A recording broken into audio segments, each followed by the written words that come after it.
नमस्ते बच्चों। आप आजकल तृतीय पाठः का अध्ययन कर रहे हैं। उसी तृतीय पाठः के अंतर्गत मैं आगे का श्लोक यानी कि श्लोक नंबर 6 और श्लोक नंबर 7 ये आज मैं इस वीडियो में आपको बताऊंगी। सबसे पहले श्लोक को मैं पढ़ूंगी संधि विच्छेद करते हुए, तत्पश्चात उसका अनुवाद बताऊंगी। क्लास के अंतर्गत तो मैं आपसे श्लोक पढ़वा कर सुन भी लेती हूँ, जिससे आपकी शुद्धता का पता भी मुझे चल जाता है, लेकिन यहाँ तो एक तरफा काम करना है, इसलिए मैं आपसे सुन तो नहीं पा रही हूँ, लेकिन मैं आपको पढ़कर 1 से 2 बार ज़रूर बताऊंगी।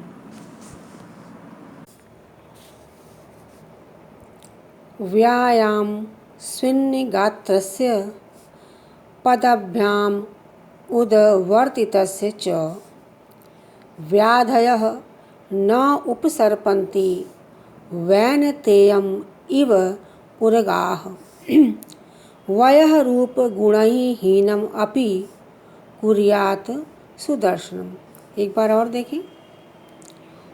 व्यायाम स्विन्निगात्रस्य पदाभ्याम उदवर्तितस्य च व्याधयः न उपसर्पन्ति वैनतेयम् इव उर्गाः वयः रूप गुणहीनम अपि कुर्यात् सुदर्शनम।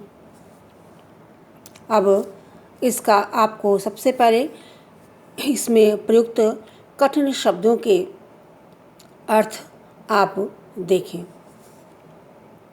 व्यायाम को शून्य मतलब होता है पसीना, गात्रस्य गात्र मतलब शरीर, गात्रस्य शरीरस्य शरीर का, पदाभ्याम दोनों पैरों से, उत्वर्तितस्य ऊपर उठाए जाने का, व्याधयः रोगाः न मतलब नहीं, उपसर्पन्ति पास आते हैं, वैनतेयः इव उर्गाः वैनतेयः गरुड़ पक्षी, इव के समान, उर्गाः सांप, वयः उम्र आयु, रूप मतलब सुंदरता, गुणहीनम गुणों से हीन, अपि भी, कुर्यात करे, सुदर्शनम अच्छा दर्शन या अच्छी सीख। बच्चों अब अनुवाद देखें। व्यायाम स्विन्निगात्रस्य व्यायाम के कारण से, स्विन्निगात्रस्य पसीने से डूबे हुए, पसीने से पसीना लगे हुए, पसीने से लथपथ गात्र से शरीर वाले के, और पादाभ्याम उत्वर्तितस्य और दोनों पैरों को, उत्वर्तित मतलब होता ऊपर, ऊपर उठाने वाले का, या ऐसा व्यक्ति जो दोनों पैरों को ऊपर उठा करके व्यायाम करता है। तो कह रहे हैं ऐसा व्यक्ति जो इतना व्यायाम करता है कि उसका शरीर पसीने से लथपथ हो जाता है, भीग जाता है, और ऐसा व्यक्ति जो अपने दोनों पैरों को ऊपर उठा करके, ऐसा व्यायाम जिसमें दोनों पैर ऊपर उठाकर व्यायाम किया जाता है। इस श्लोक को पढ़ने से ऐसा ही तात्पर्य महसूस हो रहा है कि ऐसा व्यक्ति जो दोनों पैरों से ऊपर उठने वाले व्यायाम को करता है, उस व्यक्ति के पास व्याधयः न उपसर्पन्ति जो रोग हैं वह पास नहीं आते। कैसे नहीं आते? वैनतेयम् इव उर्गाः जिस प्रकार गरुड़ पक्षी के पास सांप नहीं आते, उसी प्रकार ऐसे व्यक्ति के पास जो व्याधियाँ हैं, जो रोगाः है, वह बीमारियाँ हैं, वह पास में नहीं आती हैं। फिर है वयः रूप गुणहीनम अपि कुर्यात् सुदर्शनम, और कह रहे हैं व्यायाम के कारण ही वह रूप गुणहीनम, उम्र, रूप और गुणों से हीन व्यक्ति भी, यानी कि ऐसा व्यक्ति जो बहुत उम्र का लगता है, देखने में सुंदर नहीं है अथवा उसके पास गुण ही नहीं है, लेकिन वह नित्य व्यायामशाली है, रोज व्यायाम करता है, तो ऐसा व्यक्ति वह सुगठित हो जाता है, सुगठित शरीर वाला हो जाता है।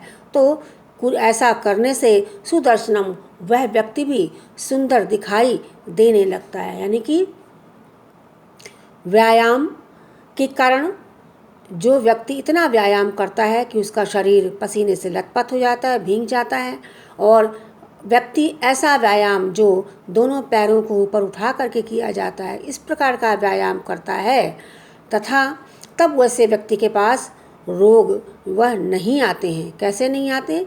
जिस प्रकार गरुड़ पक्षी के पास सांप नहीं आते, उसी प्रकार उसके पास रोग भी नहीं आते। और वह व्यक्ति अगर वह उम्र, रूप और गुण से हीन भी है, तब पर भी वह अपने सुगठित शरीर के द्वारा सुंदर दिखाई देता है। बच्चों, इसमें इस श्लोक में एक शब्द आया है, वैनतेयम इव उर्गाः। वैनतेय गरुड़, उरग सांप। इसमें एक स्टोरी है, किंवदंती है, वो मैं आपको बताना चाहती हूँ कि कश्यप ऋषि की 2 पत्नियाँ थीं, कद्रु और विनता। विनता का पुत्र गरुड़ था और कद्रु के पुत्र सर्प थे। विनता का पुत्र गरुड़ और कद्रु का पुत्र सर्प थे। विनता का पुत्र होने के कारण गरुड़ को वैनतेय कहा जाता है। यानी कि विनताया अयम वैनतेय, ढक प्रत्यय, विनता से ढक प्रत्यय लगा करके यह शब्द बनता है। तो गरुड़ सर्प से अधिक ताकतवर होता है। भयवश सांप गरुड़ के पास जाने का साहस भी नहीं कर पाता। यहाँ व्यायाम करने वाले मनुष्य की तुलना गरुड़ से तथा व्याधियों की, रोगों की जो तुलना है वह सांप से की गई है। जिस प्रकार गरुड़ के पास सांप नहीं जाते हैं, उसी प्रकार व्यायाम करने वाले व्यक्ति के पास भी रोग नहीं आते हैं। यह वैनतेयम इव उर्गाः, इसका तात्पर्य यह है। तो कश्यप की, मैंने आपको बताया, कश्यप की 2 पत्नियाँ कद्रु और विनता। कद्रु जो है वह, कद्रु के जो पुत्र थे वह सांप, और विनता का जो पुत्र था वह गरुड़ था। ऐसा इस श्लोक के माध्यम से मैंने आपको यह जो कथा थी वह आपको बताया मैंने। तो बच्चों, आप भी व्यायाम युक्त रहें, व्यायामशाली रहें, इतना व्यायाम करें कि आपका भी शरीर पसीने से लथपथ हो जाए, भीग जाए, और ऐसा व्यायाम जो दोनों पैरों को ऊपर उठाकर किया जाता है उसका लाभ भी अवश्य उठाएं। बच्चों, अब श्लोक नंबर 6 में आए शब्दों के पद परिचय, संधि, समास वगैरह को आप देखें। शब्द आया था नो उपसर्पन्ति, गुण और संधि से जोड़ा गया था ये। अब आप तोड़ेंगे, न उपसर्पन्ति। वैनतेयम इव उर्गाः, वैनतेयम जोड़ इव जोड़ उर्गाः।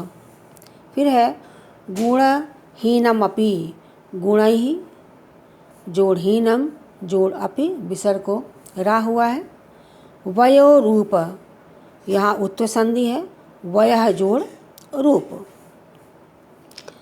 आगे समास विग्रह देखें, सुदर्शनम, सुष्ठु दर्शनम। वयो रूप गुणहीनम, वयसा च रूपेण च गुणैः च हीनम। यह आपका द्वंद्व समास है। पर्याय पद, उर्गः, उर्गः का सर्प, वैनतेयः गरुणः, और व्याधयः का, व्याधयः बहुवचन है इसलिए बहुवचन में ही इसका पर्याय लिखेंगे। व्याधयः का पर्याय पद है रोगाः। श्लोक संख्या 6 के पश्चात अब श्लोक संख्या 7। व्यायामं कुर्वतः नित्यं विरुद्धम् अपि भोजनं विदग्धम् अविदग्धं वा निर्दोषं परिपच्यते। व्यायामं कुर्वतः नित्यं विरुद्धम् अपि भोजनं विदग्धम् अविदग्धं वा निर्दोषं परिपच्यते। अब इसके कठिन शब्दों के अर्थ आपको बताती हूँ। व्यायामम, व्यायाम को, कुर्वतः, करते हुए, शत्रु प्रत्यय लगा हुआ है, नित्यम, हमेशा, प्रतिदिन, विरुद्धम, विरुद्धम, अनुपयोगी, जो हमारे शरीर के लिए लाभकारी नहीं है, भोजनम, भोजन, यह भोजन का विशेषण पद विरुद्धम है, विदग्धम, विदग्धम मतलब ठीक प्रकार से पका हुआ या पका हुआ, अविदग्धम ठीक प्रकार से न पका हुआ।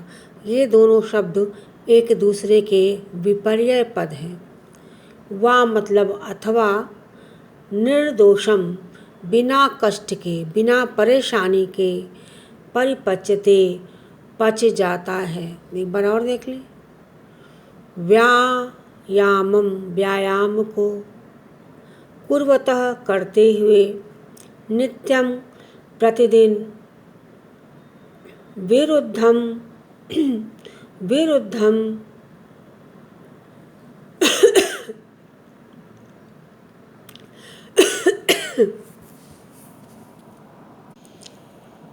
अब बच्चों इसके शाब्दिक अर्थ देखें। व्यायामम, व्यायाम को, कुर्वतः, करते हुए, नित्यम, हमेशा, भोजनम, भोजन को, विरुद्धम, अनुपयोगी, जो उपयोगी न हो, अपि, भी, विदग्धम, ठीक प्रकार से पका हुआ, अविदग्धम, ठीक प्रकार से न पका हुआ, वा मतलब अथवा, निर्दोषम, निर्दोषम बिना कष्ट के, बिना परेशानी के, परिपच्यते पच जाता है। एक बार और देख लें शाब्दिक अर्थ। व्यायामम, व्यायाम को, कुर्वतः, करते हुए, नित्यम, हमेशा, विरुद्धम, ठीक प्रकार से, अनुपयोगी, विरुद्धम, अनुपयोगी, भोजनम, भोजन को, विदग्धम, ठीक प्रकार से पका हुआ, अविदग्धम, ठीक प्रकार से न पका हुआ, वा अथवा, निर्दोषम, बिना कष्ट के, बिना परेशानी के, परिपच्यते पच जाता है।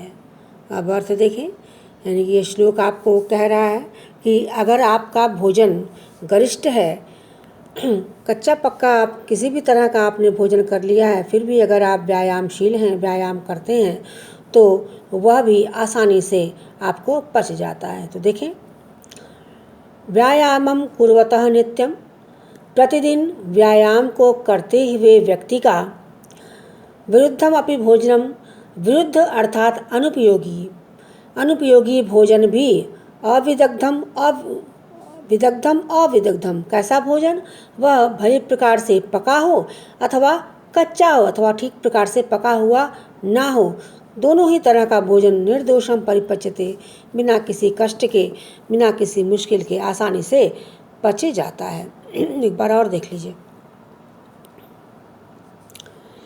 व्यायाम कुर्वतः नित्यम, व्यायाम करते हुए मनुष्य का, हमेशा व्यायाम करते हुए मनुष्य का, विरुद्धम अपि भोजनम, अगर वह भोजन उसका विरुद्ध है, अनुपयोगी है, अर्थात विदग्धम अविदग्धम, कच्चा है अथवा पका है, किसी भी तरह का भोजन अगर उसने किया है, तो वह भोजन निर्दोषम परिपच्यते, बिना किसी कठिनाई के, बिना किसी मुश्किल से के आसानी से वह भोजन पच जाता है। इसलिए व्यायाम करना नितांत आवश्यक है। बच्चों, यह भी कहा जाता है कि व्यायाम करने से हमारी इम्यूनिटी सिस्टम मजबूत होती है, इसलिए हमको प्रतिदिन व्यायाम अवश्य ही करना चाहिए। इससे हृदय रोग, मोटापा, डायबिटीज इस तरह के रोगों से निश्चित रूप से लाभ होता है। श्लोक में आए हुए संधियुक्त शब्दों को देखें। कुर्वतो नित्यम, कुर्वतः जोड़ नित्यम, उत्तर संधि। एक ही शब्द लग रहा है मुझे यहाँ पर। फिर है प्रकृति प्रत्यय विभाजनम, कुर्वतः, क्री धातु शत्रु प्रत्यय, विदग्धम, वि उपसर्ग दह धातु कत प्रत्यय, विरुद्धम, वि उपसर्ग रुद धातु कत प्रत्यय, अविदग्धम, ये समास है बच्चों, न विदग्धम न्याय तत्पुरुष समास, निर्दोषम, दोषाणाम अभावः, यह आपका अव्ययभाव समास। इसमें जो पर्याय पद आए हुए उनको आप देखें। नित्यम, प्रतिदिनम, विरुद्धम, अनुपयुक्त, अनुपयोगी, विदग्धम, सुपक्वम, भली भांति पका हुआ, अविदग्धम, अपक्वम, ठीक से न पका हुआ यानी कि कच्चा। विपर्य पदानि देखें। निर्दोषम का दोषम, विदग्धम, अविदग्धम, नित्यम, कदाचित, नित्यम मतलब हमेशा, कदाचित मतलब कभी कभी। यह आपका विपर्य पद है। आपको बच्चों कुछ होमवर्क करना है, वह होमवर्क मैं आपको बताती हूँ। आपको क्री धातु का रूप पांचों लकारों में पहले कंठस्थ करना है, फिर उसको अपनी कॉपी में लिखना है। तो मैंने दे दिया है। क्री धातोः रूपम पंच लकारेषु कंठस्थम कुर्वन्तु, तत्पश्चात पंचिकायाम लिखन्तु च। बच्चों, इस व्यायाम से संबंधित और कुछ महत्वपूर्ण बातें मैं आज आपसे शेयर करूंगी कि इम्यून सिस्टम यानी रोग प्रतिरोधक तंत्र हमारे शरीर का प्राकृतिक रक्षा कवच भी होता है। यह बैक्टीरिया, वायरस, अन्य रोगाणुओं से मुकाबला करता है और शरीर को चुस्त दुरुस्त भी रखता है।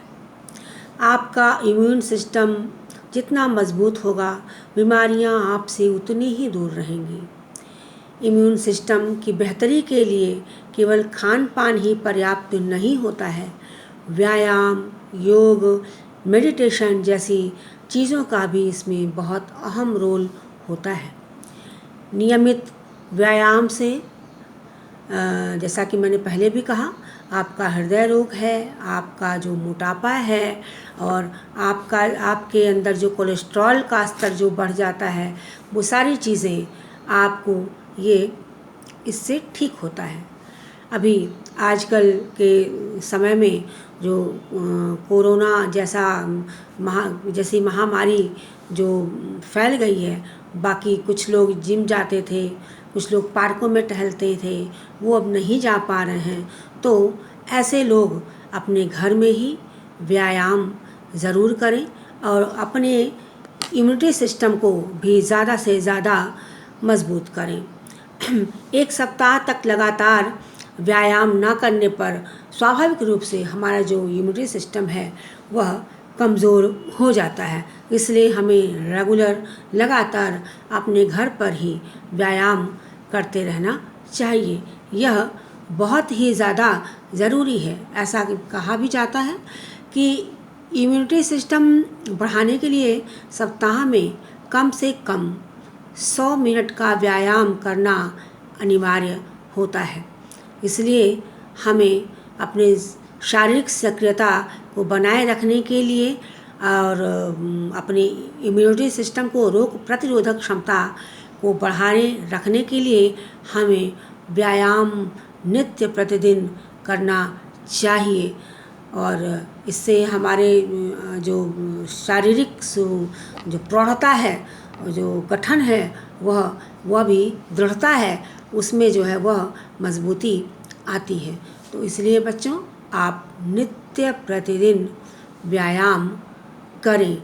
आपके दिमाग में ऐसा नहीं होना चाहिए कि केवल आप मैदान में ही जा कर के खेल सकते हैं, उसी को व्यायाम कहते हैं।